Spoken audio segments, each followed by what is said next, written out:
So the people that are coming forward and requesting help or feedback for their feelings, for anxiety, has certainly close to doubled over the last 2 years. Um, and again, I just see that there's also a positive thing here. There's a positive opportunity because it allows us to get to that, what I called step number one, which is understanding ourselves in relationship to our environment and our circumstances. Yeah. So, many of our people who listen to us or view us are leaders. So, what do you think they need to know if they have people that they work with, or their employees? What do they need to know about anxiety and neuroplasticity, to be better managers and leaders? Yeah. So, first of all, Reorigin actually does work with some companies and small businesses to help, their employees to reduce anxiety, which translates into reducing illness and reducing sick days, increasing efficiency and productivity, and also, of course, morale and a person's health and experience, which at the end of the day is, I think, the most important thing.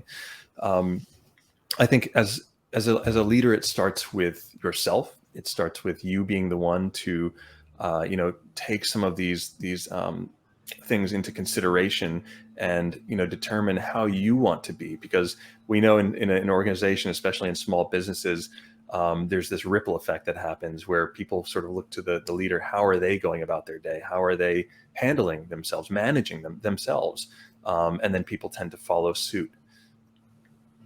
Yeah, it makes sense what you're saying. I think that I think it's even more important today because we know that, there is this the great resignation. People are leaving. They're looking for something else in the place that they're working in, and sometimes it seems that the fact that a leader would see them as people who are struggling or having a hard time with just that would help them feel that they're being seen, and they're not just workers. They're part of what is being created in this company. Yeah, exactly. I think, things that are just timeless and have certainly been mentioned before, but things like having a strong mission in which employees are aligned, having a strong culture. But then beyond that, and even as it relates a little bit to the brain retraining, I think a very important aspect and something really helpful people can do in a leadership position to practice for themselves and impart this to their employees, um, is to get into that zone of the growth mindset. So this is, we'll talk a little bit about something called the challenge response versus the threat response.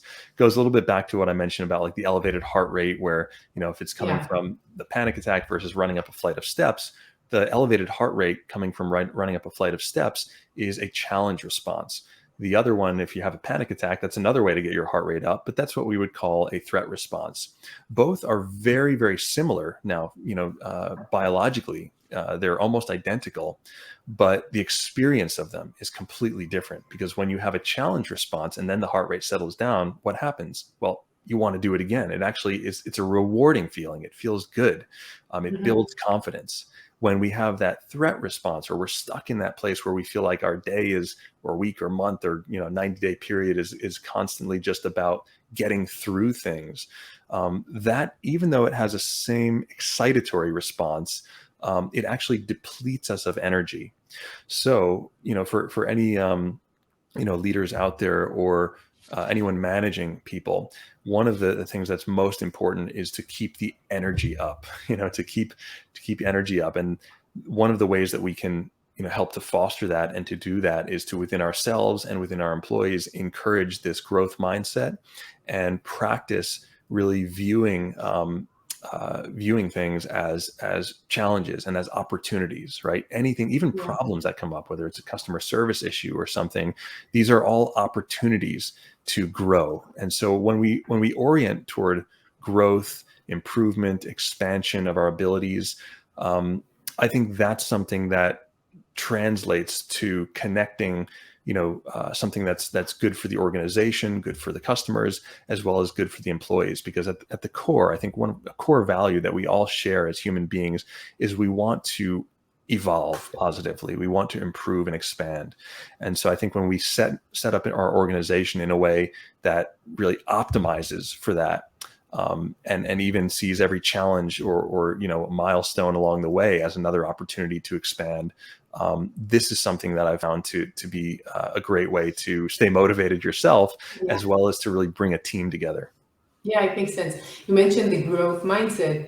Carol Dweck mentioned that, right? And she talked about the way that kids see math problems. She was researching kids, right? Hmm. And the fact that the kid said that it's hard for them to solve something, but he didn't like tell himself, "I'm not getting math. I'm stupid. I can't do it." And instead, he said, "Okay, I'm not there yet, but I could still learn it, and I would know it in the future." Is what you call a challenge response, because it's challenging. I don't know how to solve this very complex math question, but I can learn how to do it. And I think it's really important, especially for entrepreneurs or anyone who's dealing with innovation, because there are so many unknowns that you have to have this kind of a mindset. Without it, you would not be able to go through all the question marks and challenges on the way, right? Yeah, and when we start to make progress, first